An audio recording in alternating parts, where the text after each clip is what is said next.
Patay ang dalawang magkaibigan sa Bukawi sa lalawigan ng Bulacan. Yan ay matapos biglang sumalakay at mamaril ang isang sospek na naghagis pa ng granada.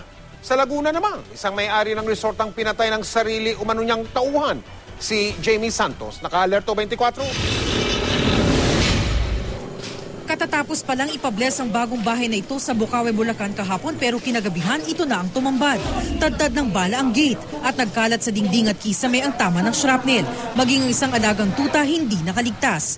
Kwento ng anak ng nasawing may-ari ng bahay, nakikipag-inuman daw noon ang kanyang ama nang biglang pumasok ang isang lalaking naka-helmet at namaril. Pagkalabas ay naghagis pa raw ng granada ang suspect. 2 ang patay habang 4 pa ang sugatan.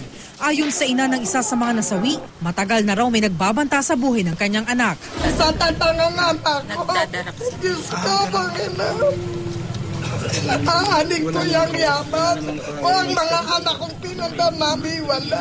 Patuloy ang investigasyon ng Bukawi PNP sa motibo at pagkakakilanlan ng salarin. Sa Paki, Laguna naman, natagpuan sa bangin malapit sa isang resort ang ulo ng pinaslang na may-ari ng resort na si Cesar Dalena. Suspect sa krimen ang dating trabahador ni Dalena na si Ronnie Cabingon. Base sa investigasyon ng pulisya, bago ang krimen ay nagmamakaawa raw ang suspect na wag siyang sisantihin ni Dalena dahil buntis ang kanyang misis. Panawagan ng asawa ng biktima, sumuko na ang suspect. Nakonsensya kang gawin mo yun sa kanya. Magbayad siya. Sa Hamindan, Capiz, sugatan ng 28 sakay ng bus na biyaheng Manila matapos dumiretso sa ilog sa gilid ng National Highway kagabi. Ayon sa pulisya, hindi napansin ng bus driver na pakurba ang kalsada lalo't wala raw malinaw na traffic signage sa lugar.